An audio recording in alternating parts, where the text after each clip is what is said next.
Alors, bonjour tout le monde. Merci pour ce panel dans le cadre de notre semaine de l'impact, notre première édition. Donc, aujourd'hui, on va parler d'inspiration pour Montréal en matière d'entrepreneuriat d'impact. Et on a un panel ici qu'on va faire en anglais parce que l'idée aujourd'hui, c'est de sortir un peu du Québec pour entendre d'autres acteurs pour voir qu'est-ce qui se passe dans d'autres écosystèmes d'impact. Donc, je vais m'introduire d'abord avant de passer la parole à mes trois panélistes. Donc, moi, c'est Alexandra Maier. Je suis aux communications chez Bonjour Startup Montréal. Donc, je vais faire le MC pour cette prochaine heure et je suis très, très contente justement d'échanger avec d'autres acteurs d'autres environnements. Donc, ça va être très intéressant parce que, bon, ici, localement, on a déjà un écosystème très riche. On n'a qu'à penser à, évidemment, des partenaires comme l'Esplanade, Maison de l'innovation sociale. On a des acteurs en clean tech comme Cycle Momentum, Ecotech. Donc, on a déjà un univers assez riche. Et donc, là, de pouvoir échanger avec d'autres, je pense que ça va être très intéressant cet après-midi. So I'll switch to English now so everybody can follow who is invited on this panel today. Thank you very much, Allyson, Bryan, and GF. I'll let everybody introduce himself and I will start with Allyson Hewitt, please, who is our VP of Impact at Mars Discovery District. Yep, that's right. Thank you, Alexandra. Yes, my name is Allyson, and I'm based in Toronto at the Mars Discovery District, which is one of our larger innovation hubs in Toronto. It's about 1.5 million square feet, and I'm leading the impact programming at Mars, and I've been leading the social impact work since about 2007 at Mars. Great, thank you very much, Allyson. I'll continue with Bryan, who is Director, Economic Transformation and Climate Action at the Vancouver Economic Commission. Bryan?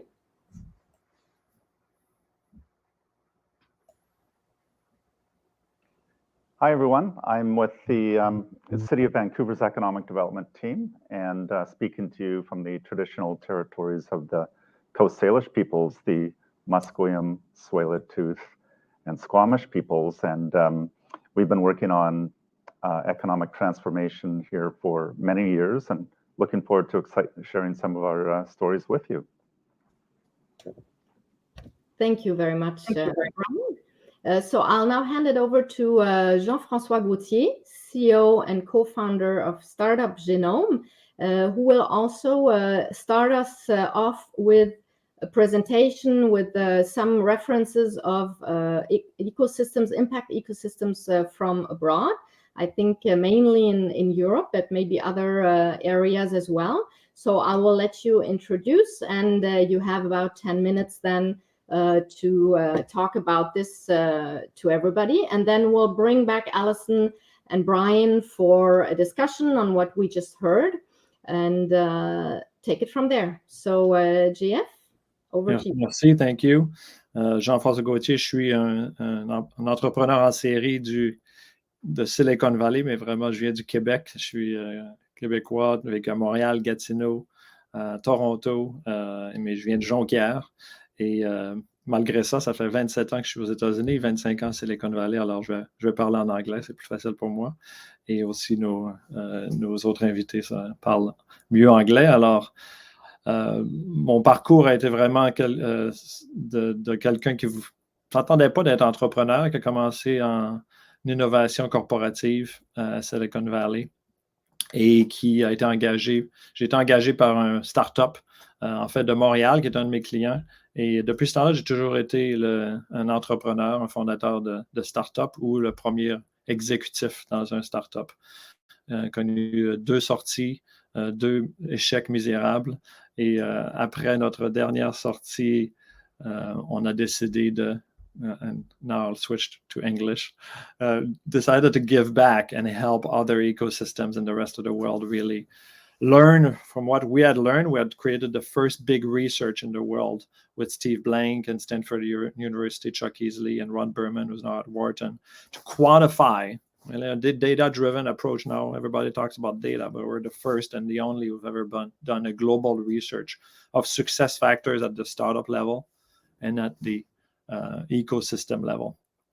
So Startup Genome is now advising 50 countries, about 100 organizations all over the world on how to build successful startup ecosystem, entrepreneurial innovation ecosystems. So that's what I want to talk about today. And I want to start my timer here. I have, I think, 10 to 15 minutes. And, want to first talk about what does it take to be successful as a community of startups? And in general, the most important factors that my professor Michael Porter had defined in his book in 1990, Competitive Advantage of Nations, which was the traditional industries. He says size matters. Bigger ecosystems in a city, right? This is local ecosystems, have more customers, suppliers, providers, employees that know the sector and therefore perform well. They compete and they cooperate. And, that's what we see in cities like Stockholm, which is really batting way above its weight in clean tech and social impact. Stockholm and Sweden have the third highest number of clean tech startups in the world and performance of clean tech startups, even though it's a tiny country, just a bit bigger than the province of Quebec. But it's right behind the US and China. For the same reason, Vancouver is doing well in clean tech because there's concentration. So concentration means maybe you have 2,000 startups, but 20% of them are in clean tech or social impact. And we talk about the same issues, about how to measure ourselves, talent who care about it, investor who care about it, and suddenly we create more performance. The number two that Michael Porter had said is connectivity. And he talked about not only the formal relationship, but the informal relationships where we care about each other. And caring is what in the personal relationships is when we start having the quality of relationship where we want to help each other. And that's where we make higher performance. That means higher access to investors, because as entrepreneurs, we're going to take the risk to introduce to each other an investor, even an important customer, really employees who might be available to you. And that's how we start producing a lot more. That's why connectivity is important. And what we showed is in startup ecosystem with knowledge is global and talent is global and customers and investors are global. Global connections are important. And that's really why Stockholm is so successful, because people, the entrepreneurs, they travel almost more than anybody else except Israel, where they get out, they go to London and Silicon Valley and New York. This is the places where there's the highest concentration of knowledge of what's going on in your space. If you're in Silicon Valley, you ask a few people, do you know what's going on in your space in Singapore, in Shanghai, in Berlin? Because people come here from all over the world and there's a flow in and out of people, ideas, organizations. And of course, resources are important, but resources grow with the size of the ecosystem and they grow with success. And so you can think about it with three circles in these relationships. There's the global connectedness, right, where entrepreneurs, but also investors and support organizations start developing relationships that give them access to knowledge, customers, investors, and experience, right? But also learning about what is the global customer needs that I need to satisfy. How can I reach a global corporations that might not be in my city, but care about what I do? So that's the first big circle. The second circle is really the circle of you and social impact and climate impact that all care about the same thing and you want to help each other and learn how to build a startup, but also commercialize and make it successful and make it grow. But this other circles that is very important in clean tech and social impact is thinking about the software ecosystem. It's all tech, it's all startups, but they're a little bit different, right? They care about different things a little bit, the software ecosystem. And often as impact entrepreneurs or climate entrepreneurs, we're a little bit of a different breed. I did a lot of clean tech in the past. I did life sciences and I did a lot of software. And the circle overlap, but not that much. But for you, what's important is that the software ecosystem has a lot of experience. An experience that you might think is different, but a chief operating officer, chief executive officer, chief marketing officer, chief sales officers have a lot to help you with that is very similar. How do you grow? How do you sell? How do you manage operations? So I invite you to think about that other circle also and break through and go get mentors in this other ecosystem that has a lot more experience at scaling startups. And the number one problem in Canada is commercialization. We don't commercialize globally early enough and fast and big enough. And who can help you to do that? Right? Another big success factor is the organization and the programs that support you. And they need to be specialized. 5-10 years ago, you'd see a lot of general accelerators.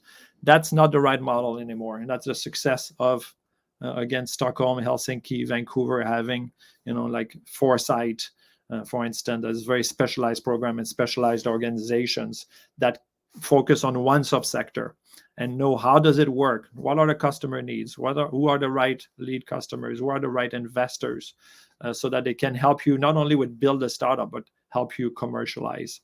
And we saw that this bigger circle of global connectedness between us entrepreneurs in Montreal, Quebec City, and other cities, and entrepreneurs in Silicon Valley, New York, London, right? When we're connected, it's much easier to go global, as we say, to start commercializing, because we have people we know who can introduce us to marketing people, to salespeople, to customers, to investors, and they're going to help you.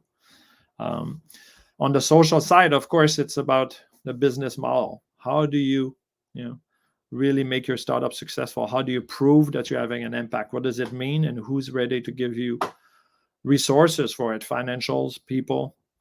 And it's not only investors, it's also customers. One big success that I've seen is Tech Connect in Amsterdam.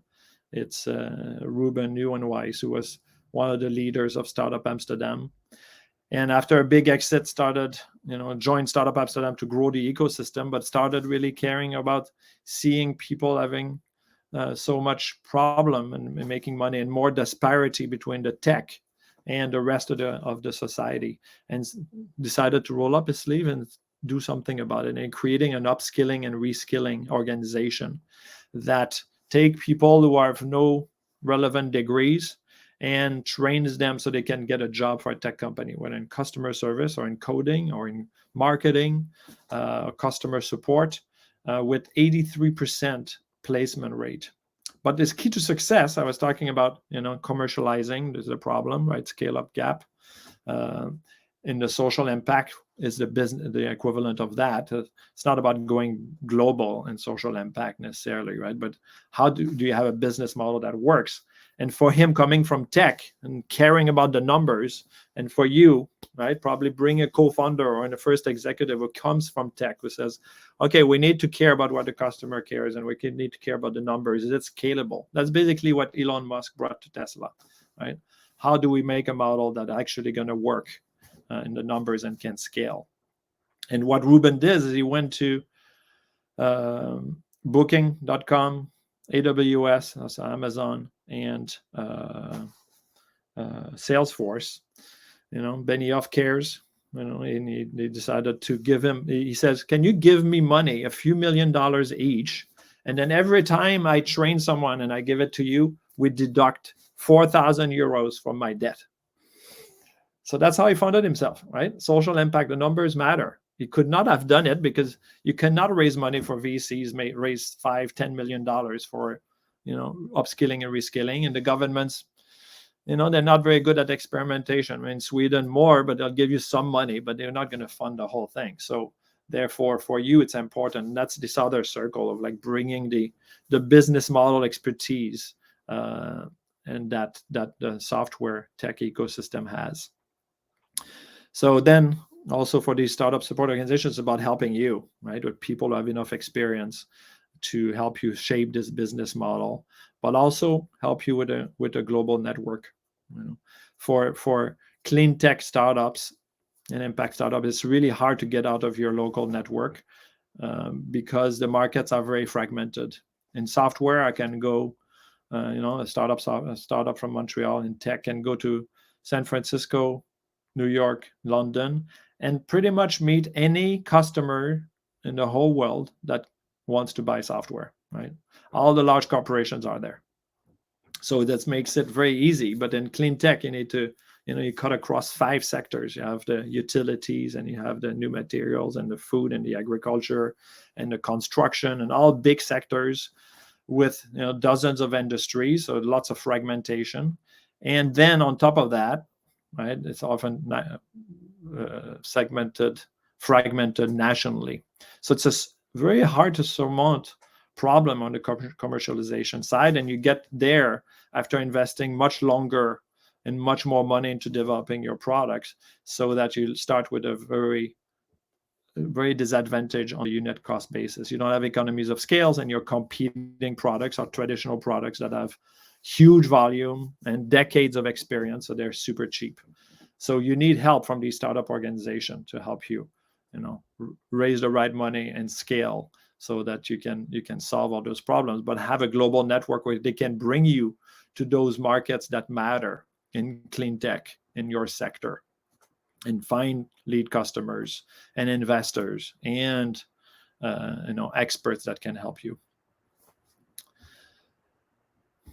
So this is inspiration. It's when I look at Stockholm, when I look at Helsinki, when I look at Vancouver, I see cities that beat higher, bigger than their weight, above their weight, and these organizations that help them. In Stockholm, there's many who are specialized.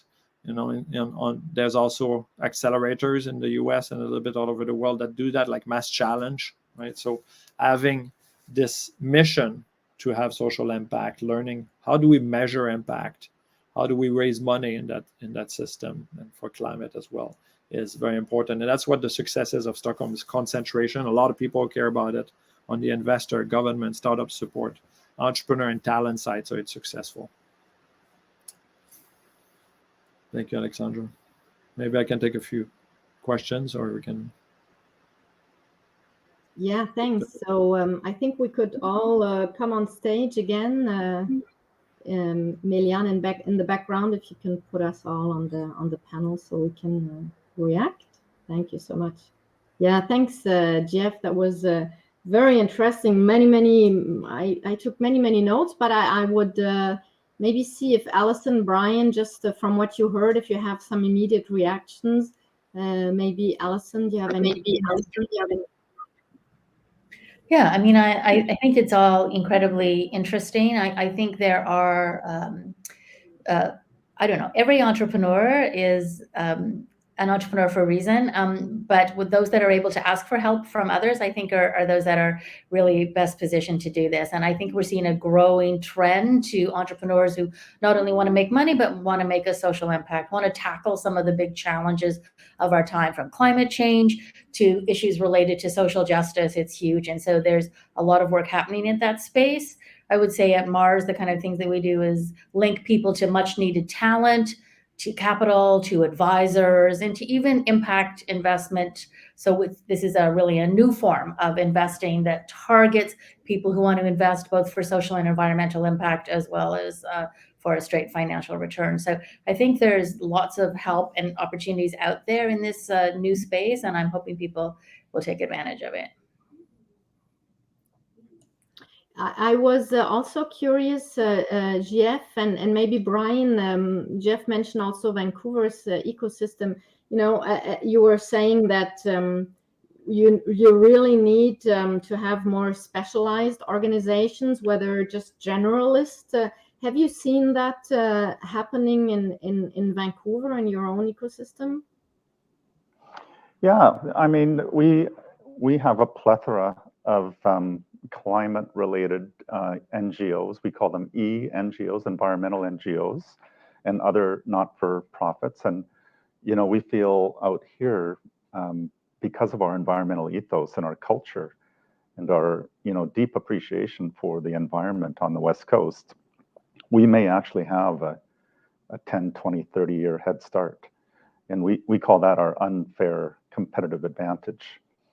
So if Greenpeace was founded here in 1972 and has become a global behemoth, watching out for all of these giant social and environmental issues around the world, just imagine the kind of culture that we had here, even in the 1960s and 1970s. So that continues today. The Suzuki Foundation, for example, is a big force. But it emanates right across all organizations. And as JF pointed out, people really do care. the connectivity here, because of the layout of Vancouver, a nice, tight, densely populated city. It's very easy to get together and share ideas and brainstorm and understand how to keep strengthening our ecosystem. And because of our brand, cities like Helsinki and Stockholm come here often and visit and learn from us. And of course, I've been to Helsinki and Stockholm many times myself. So there's that really healthy exchange, knowledge share. That quite frankly gets our competitive juices going. When I see what Helsinki's up to, I can't wait to get back to Vancouver and say, you wouldn't believe what the Nordic countries are doing right now. We need to do the same thing. So this sort of healthy exchange and healthy competition between cities, I think is really good for the planet and it's really good for people. Now, I want to say that, as entrepreneurs, do what Bryan just said, travel also. And go to Stockholm, go to Helsinki, meet other entrepreneurs, go have a drink with them. It's about caring about each other. It's about relationships. So, your success doesn't depend on working a lot on your product. Right? You work with customers to understand their needs. You work with, partners. You work with others, investors, to start developing relationships. That's what is the key to success. Ecosystems, large ecosystems, and more connected ecosystem that care and give to each other more are more successful. So I say, ask for help, but give first, right? Give first, and then get them to help. When we measured the startups that help, that get help and help others the most, they're much more successful. And cities that enable that really have that culture really do better. It's really globally connected, and I would encourage all entrepreneurs to check out the Canadian Trade Commissioner Service and their global network of accelerators that they have in Boston, Philadelphia, San Francisco. I think there's one in London as well. Really successful and helps those Canadian entrepreneurs get that experience. I think, JF, what you said is also a good lesson for life. You get some, you give and you get. And I think that this whole ecosystem approach is really quite wonderful. It's the only way we're going to do it. We have to think like a system. We have to teach and we have to learn. And in fact, that's why I was so thrilled when Alexandra asked us to come here today, because that's exactly what we're doing. Even in Canada, we're talking about going to Stockholm. How about we learn from each other? And so that's why this is a really great opportunity. Yeah. Yeah, it's really a great opportunity, and I would even say that for us here in Montreal, sometimes I was very happy to moderate this panel, also to have more connections with Toronto, with Vancouver. It's interesting, Jeff. You mentioned the Trade Commissioner Service, and then Bryan, and even here in Quebec, we have the equivalent from the provincial government. So the offices of Quebec, which are also all around the world. But can we start connecting first locally and then broaden the circle so that we can then go internationally? So I think it's all very relevant connections to be made.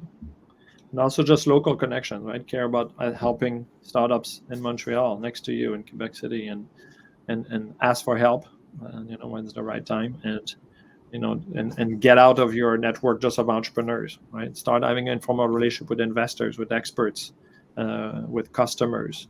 Meet them in conferences, go talk to them about what you do. Get out of your comfort zone. That's the most difficult as an entrepreneur, and a lot of us are technical-minded people who want to work on the product, and we need to allocate time to relationships and breaking through new relationships at a higher level in other bigger organizations to learn from them. What are their needs? How can I help them? What can I give to them so that they want to work with me? Really think about their side of the puzzle so that you can develop a relationship that's fruitful for them and for you. JF, I also really liked what you said, but we often hang out with people who think the same as we do, right? Like you get into your own little circle. And so not only, try to go to these conferences, but go to adjacent industries and learn from them. That often we can get the best kind of insights from folks that are in adjacencies. And I know when the folks tried to start up Mars, they were thinking about this concept of divergent thinking, convergent action. So how are you exposed to people who think differently? This is an enabler of innovation. And then how do you come together to converge to get to action? Because that's really what's critical. So much talk, better to get to action, but really be exposed to different thinkers. I like that, Allyson. I just took note of that. Divergent thinking, convergent action. This is really great. Yeah, it's diversity pays off, but also diversity of, of course, gender and ethnicities and all that, but also diversity of thinking. And one of the things I always see as difficult is just breaking through from a engineer, right, wanting to work with a marketing graduate.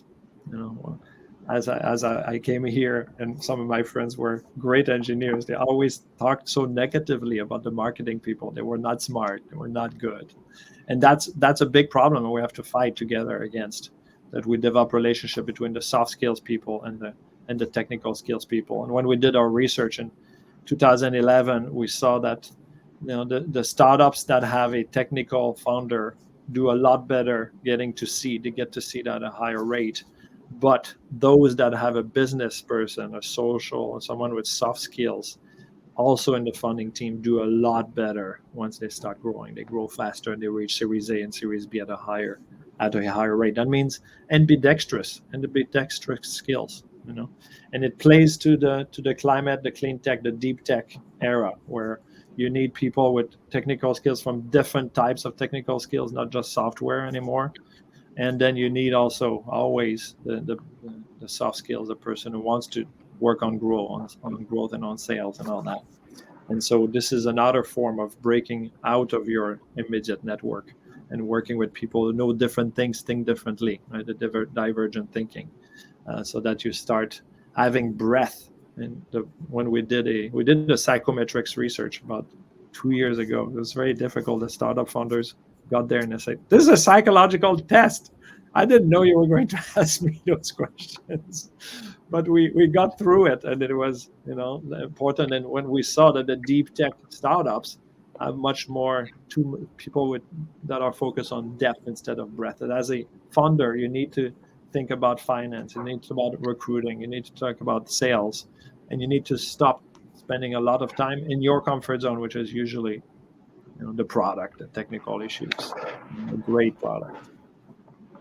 We did a study about 5 years ago on the diversity of our labor force for the tech sector in British Columbia, and we were shocked at how non-diverse it was.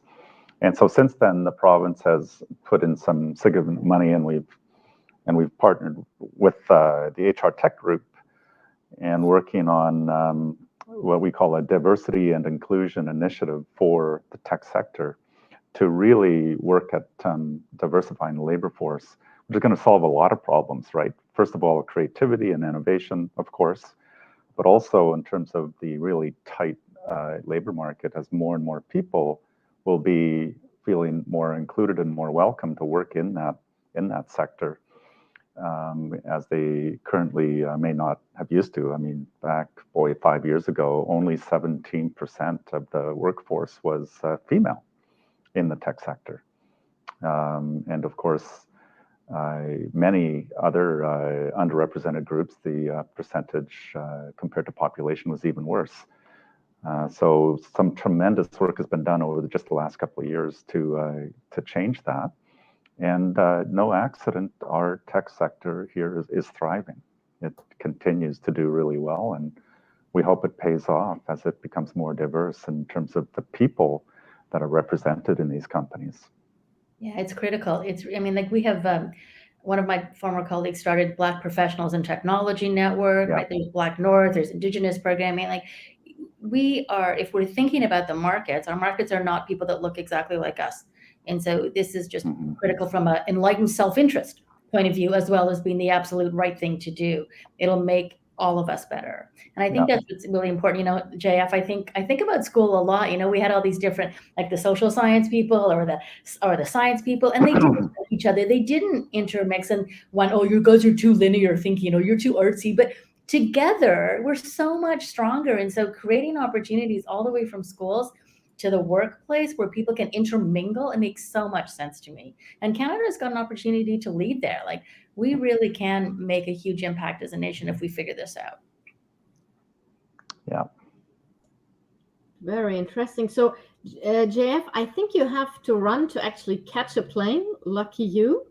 So I don't know how much time you still have, but if you have any final thoughts or things you want to discuss with the group before leaving. Yeah, I mean, what I think also we should talk about on the impact side is the business model more, right? How do we actually solve the problem of social impact? Being sometimes we're very driven by, the soft side of the impact, and how do we make it so that it's actually something that we can grow because there's more and more resources that are invested people, but also, unfortunately, we need to always talk about also the numbers and the money. How do we fund the organization? So I don't know, Bryan, Allyson, if you have any, thoughts or work that you do on that side, but this is where it's difficult, right? This is where the rubber meets the road. Yeah, I think there's a lot of business models. Bryan, I'll just say one thing and then I'll throw it over to you, which is I really think the future of business, both from the startup point of view, but also from the corporate point of view, is putting purpose at the core of their work. Like, really understanding not profit or purpose, but bringing them together. I think the world needs that. I think thinking about how you can make money and make an impact has got to be absolutely the way that people are starting, that those kind of businesses we're seeing are doing better. Certainly over the pandemic, they did better. And I think it's actually what the future of business is, not the either or, but the and. So Bryan, I will just leave it with that. I think you had a point to make there.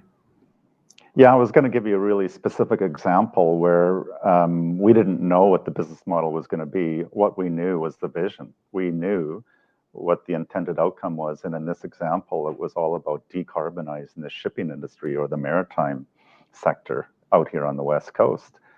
And with that vision in mind, we ended up creating a not-for-profit. It's called the Vancouver Maritime Centre for Climate.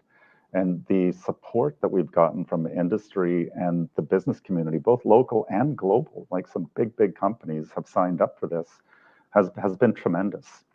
And I think we're getting close to 50 maritime companies that are supporting this financially in some way, whether it's memberships or sponsors. And then ultimately, the program here is to trial and go through proof of concepts or pilot test technologies that can help decarbonize ships and vessels and barges and all marine vessels. And already we're seeing a bunch of other revenue streams, other revenue streams show up that we couldn't have anticipated when we first started this venture. And now even more opportunity is showing up when you think about opportunities to demonstrate clean tech on these big ships, for example. So sometimes I would encourage owners to not spend too much time trying to figure out the business model, but actually start with the vision, start with the passion, start with the outcomes, and then see where the cards fall, and you can always shift and adjust later.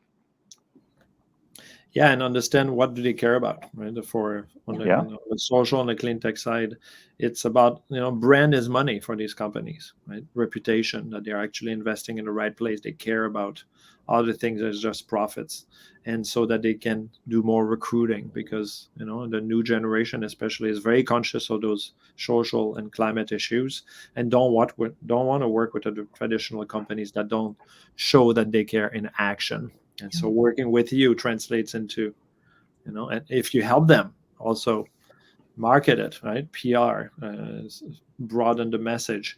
You can help them, and suddenly you have real numbers to show how am I changing your ability to recruit great talent, how am I ability to portray yourself as a modern company that care and that it's changing and helping save the planet.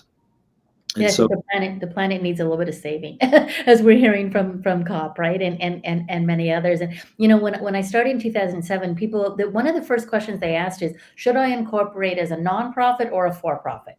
Because I feel like I'm in the middle. I feel like I absolutely want to make money. I want to do this. I have a business idea, but I have social and environmental impact at my core, and I feel like I have to make a choice. Over those 15 or so years, we now have benefit corporation legislation, right? In British Columbia, real leader in this space, as well as the B Corp certification. We have community interest companies. We have CCCs, again in BC, community contribution companies, CICs in Nova Scotia.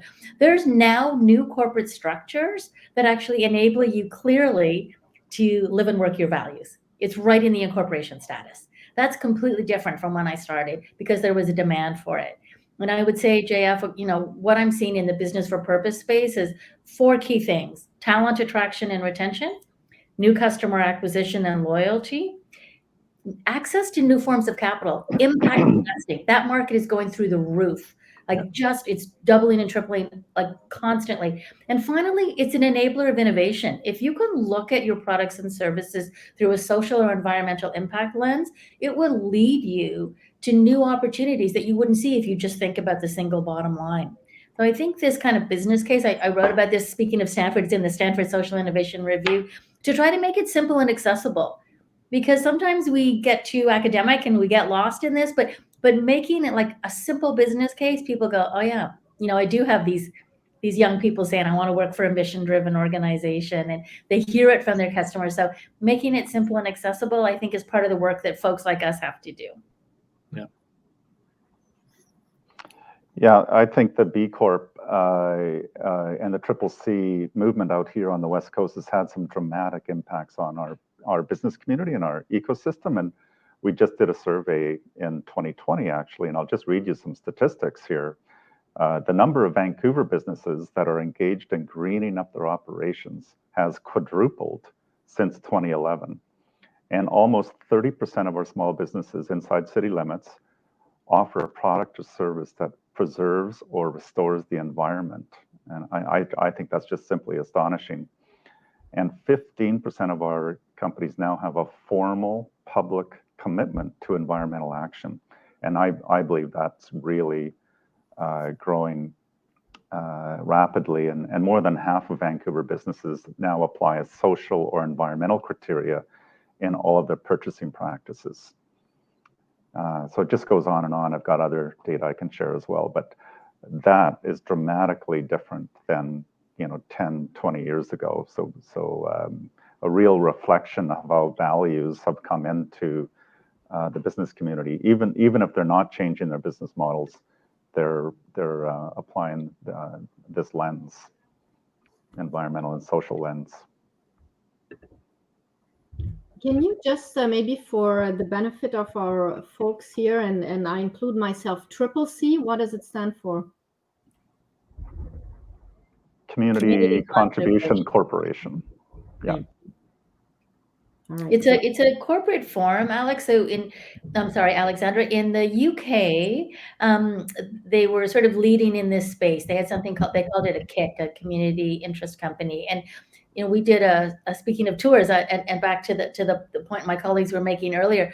We went to the UK to see what they were doing in this space, early days, 2008, 2009, and we were really interested in the corporate structures that they were working on. So we came back, we tried to get it at the federal level. It didn't happen, but it did happen at the provincial level for some folks, like again, particularly BC and Nova Scotia have really ran with it. They all have variations on the theme. So BC is called a community contribution company. In Nova Scotia, it's called a community interest company. But British Columbia also, many people on the call may be familiar with B Corps or benefit corporations. That's generally, it's like an ISO set of standards. Like, you fill it out, like how are you doing, how are you treating your workers, how are you doing in terms of your environmental impact. But British Columbia also introduced benefit corporation legislation. So that's the only province in the country that has that right now. So there are a whole bunch of what we call hybrid corporate forms that are happening in this country and actually globally. Great, thank you so much. Thank you, everyone. I'm going to have to go to the airport. It was a great conversation. Thank you so much for inviting me, and please don't hesitate to reach out to me if you want to, some help in thinking about your model, reaching out to people all over the world where we can help. Fly safe. Thanks, JF. Bye-bye. Safe flight. Thank you. All right, great. So now that we had this super interesting discussion, I would like to take some time with both of you, so you can maybe give us some examples of projects. Tell us when do you focus on impact, particularly within the innovation startup economy. How do you do it? Why do you do it? Do you have any interesting project in mind that you can go a little bit more in depth, so we have so we can learn about it? I don't know if anybody wants to start, or I just pick somebody. Maybe Allyson. Yeah. We heard oh, sorry, Bryan, I just thought we heard a lot, maybe a lot about the Vancouver, but I do want to go back to it, but maybe a little bit more from at Mars. How do you work with impact and within the startups? Yeah, thank you so much. So in 2007, Mars was approached by the McConnell Foundation, which is based in Montreal. And they said, we're very interested in what Mars is doing with the technology, with innovation economy. Now, we got the building in 2000, but we opened our doors in 2005. So this was only 2 years into the development of the Mars Discovery District, this whole concept. And so McConnell said, we really want you to think about social entrepreneurship and social innovation, because we think Canada has an opportunity to lead the world here. And so they went to the province of Ontario. The province funded our work, about $6 million over 5 years, to try to get this off the ground.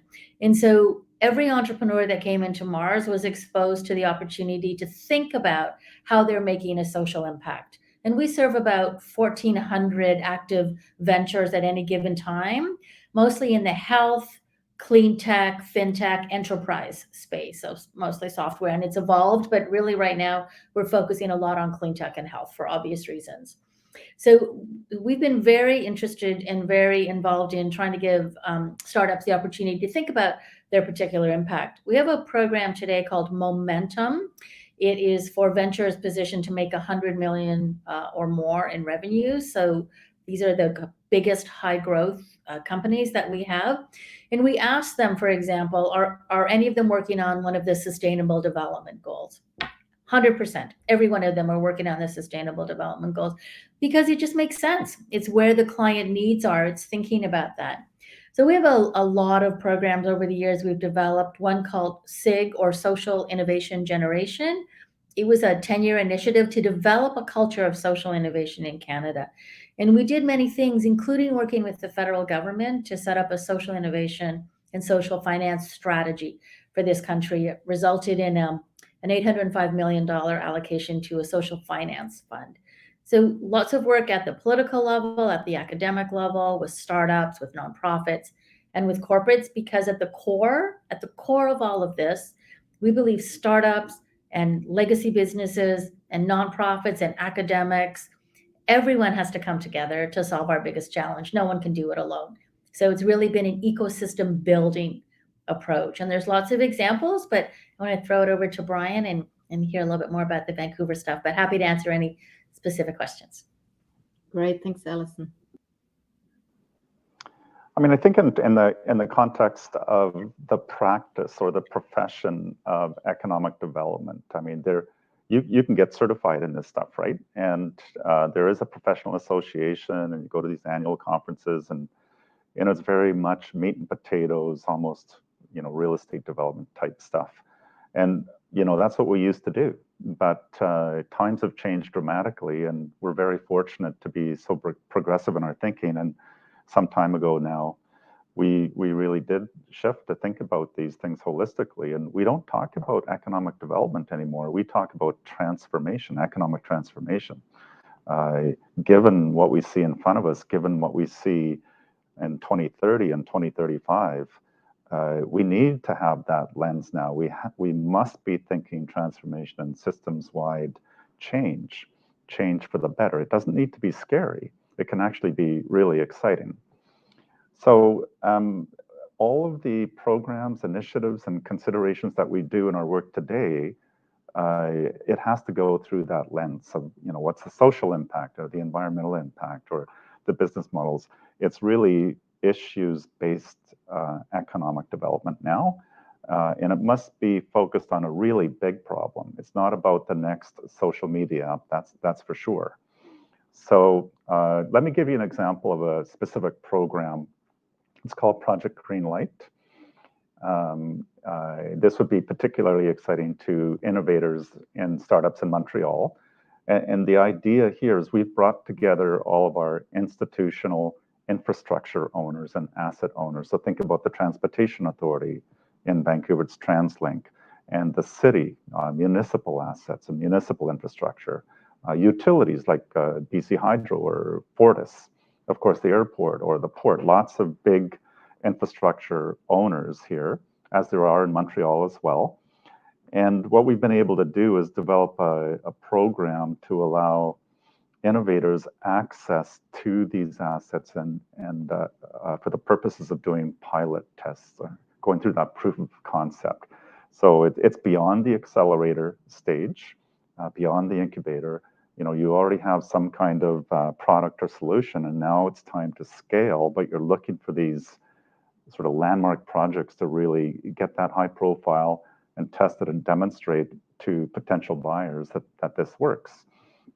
So a lot of our Project Greenlight initiative has been focused on the environment, but it can also be configured to address some of the social issues as well, or even things like circular economy and circular economy business models.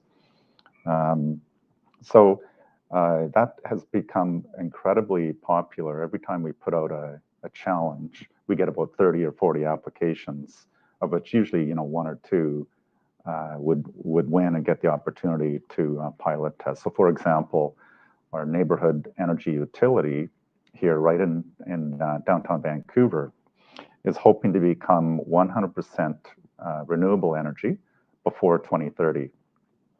So they use a combination of waste heat and natural gas right now. So we put out a challenge to the innovator community.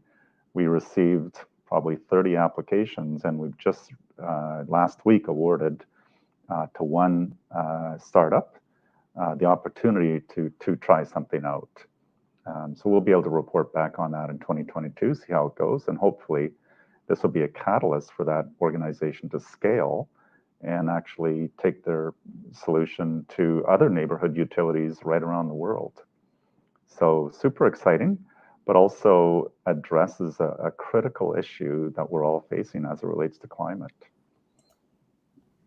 Yeah, I would say that one of the projects that we're working on right now is, just because we work at a place called Mars, we play around with the language a little bit. So it's called Mission from Mars, Climate Action. And we searched for 10 of the top clean tech ventures that had the possibility of great impact in GHG reduction, but also commercialization capability. So we found 10, it wasn't hard, from across this great country of ours. And what we uncovered pretty quickly, so it's in transportation, real estate, and energy, those three areas.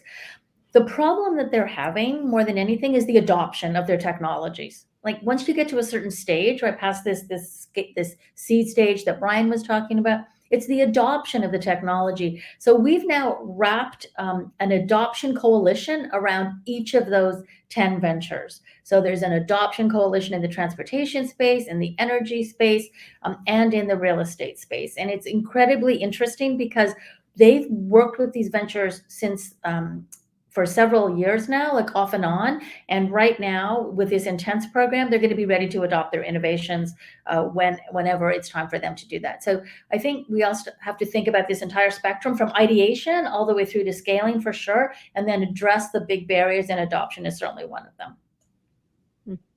Great. Thank you so much. Very, very interesting. So, we chatted about this a little bit earlier about, economic impact, social impact, environmental impact. You talked about the necessity of economic transformation. So here, oftentimes in Quebec, impact, whether it's social or environmental, is often seems to be seen like as opposed to economic impact. So what is your view on that? Is it a matter of opposition, reconciliation? How do you see it on your side? Yeah, I think absolutely it's about reconciliation. I think, thinking either or is just a recipe for not being successful. There's oftentimes the problem, I think, is often with investors. The investor community, the traditional investor community is like, how are you going to make money? It's the business model, focus on that. But there's a whole new stream of impact investors that understand that people really need to solve, like, how do you have a successful business on a planet that's failing, right? Like, how do you have a successful planet when there's political unrest, social unrest in the streets? You really have to bring these things together. I read a great article. I read a lot on purpose and business, and the most progressive, the Salesforce, the Unilever, the big corporates, as well as the startups, are absolutely getting this has got to be core to their DNA. It's not an add-on. It's central to who you are and what your business is and what it does. So I think the time of opposition and or is gone, and the time of reconciliation is now, and the future. I think, your question around, is it opposed to economic impact or not? And, lots of economists, economic developers are really questioning, are we measuring the right thing? It's so easy to measure GDP, but GDP, quite frankly, is not what we should be measuring. So we need to be thinking much more holistically, obviously environmental, social, and economic.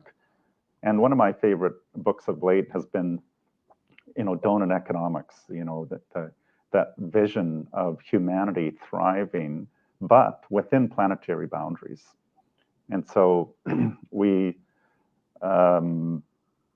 really consuming, if you think about it from a consumption-based economy, 4.2 planets right now, and that's just not sustainable. And that's, one of the causes of all of the greenhouse gases that we have is the amount of manufacturing that pumps out so many goods and products for us to consume. So what would it look like to be measuring our economy in the context of how we try to live and strive to live within planetary boundaries and get back to one Earth of consumption instead of four? But anyway, it's a great book and a great model to look at when we think about the importance of what we should be measuring as opposed to GDP. Yeah, great. Can you remind me the name of the book? We just had a question from the audience. Yeah, so the author is Kate Raworth. She's an economist out of the UK.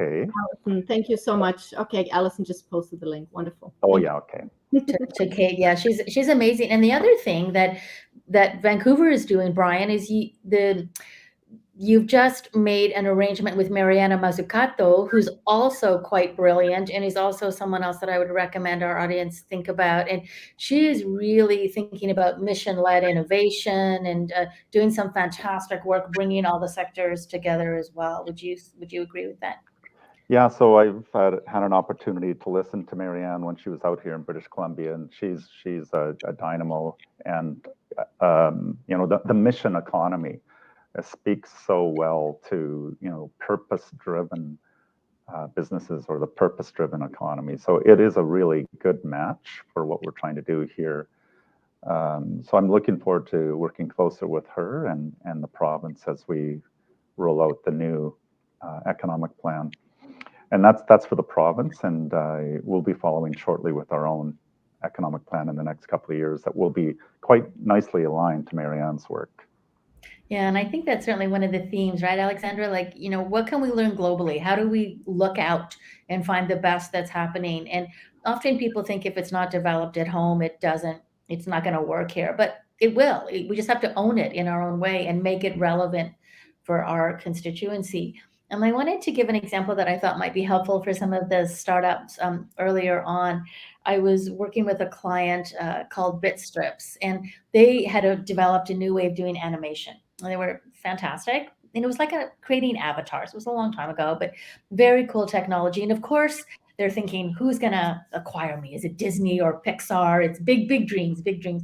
But of course, they had to stay alive in the interim. And so we looked at it through a social lens, and it became clear that maybe because it was Avatar, school kids would really enjoy this product. And so we had a teacher test it out. And lots of interesting things happened, including kids began using the avatars to tell stories of being bullied. No one anticipated that. The teacher was right on it. She talked to the principal. The school ended up buying a license. It was so successful that this spread and spread and spread, right up through the Ministry of Education. In Ontario, every school kid had a BitStrips for school license. It was a very successful product for them. And they would hold annual anti-bullying competitions using the BitStrips technology.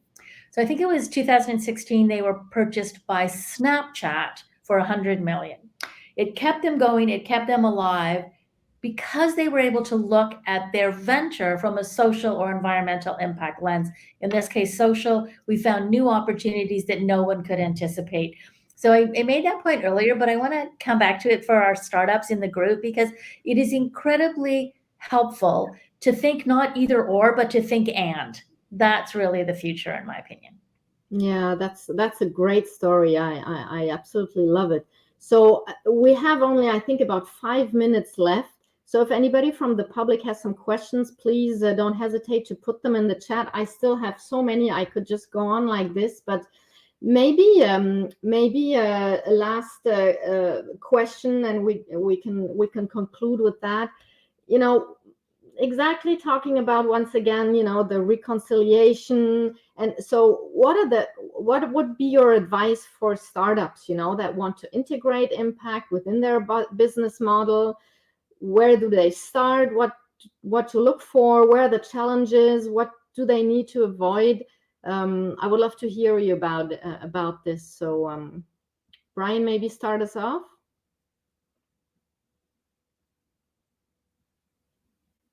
It's a great question. I will speak from a municipal perspective to answer that question. Maybe instead of my own experience or the ecosystem, but for the Montreal innovators and startup community, I would really encourage you to get to know your economic development team at the City of Montreal. Another great organization, of course, is Montreal International, which is really responsible more for the international business component. The reason I mentioned them is because that's your route through export development programs and international business, as well as foreign direct investment into Montreal. So getting to know the public sector, getting to know the province as well, and all the initiatives that are happening there, you will start to identify opportunities, because when public sector starts to invest in particular areas of the economy, new opportunities will emerge for the startup community. And so really, if you haven't already done so, get connected to the public sector. And there's lots of forums and platforms to be able to do that. And I know, for example, right now, just to use an example of what innovators are doing here in Vancouver, we just happen to be having a bunch of convening on how to get a hydrogen hub going right here in Vancouver. Obviously, hydrogen's been a big part of the climate talks. So you can imagine all of the innovators and entrepreneurs that want to be at the table to hear about these discussions and see where they can participate in terms of getting to a hydrogen economy at some point in the future. So get in early and start engaging government officials, and who knows what might show up. That's actually great advice, especially in Montreal, where we just re-elected our mayor, and they're very much aligned with impact, so whether social or environmental. And within the pandemic, also they actually launched a calls for proposals to connect startups with companies to try to find innovative solutions that are targeted to whether social or climate impact. So it's actually great. And Montréal International is also another entity that is obviously for the whole internationalization of startups, super interesting. So I think we have a minute left. Time is flying. Allyson, any final thoughts on that question? Yeah, I'm working with Montreal on a project with the OECD, and the Montreal en Commun is a very interesting project. They won a Smart Cities challenge, and I would encourage startups to engage with them because they're looking for new innovative ideas. So here's the thing: listen to your heart, listen to your head, talk to your customers and your talent, and you'll end up being an impact venture. You'll have no choice because it's the right thing to do, and it's in fact positioning you and Montreal and Canada for the future. And we need all of those things working together. So I would wrap up with that. Great. Well, thank you very, very much for being here. Thanks for the audience. I thought I could have gone on all afternoon, but I think it's a very interesting first discussion. And so thank you very much and have a wonderful end of the day. Goodbye, everybody. Merci. Merci.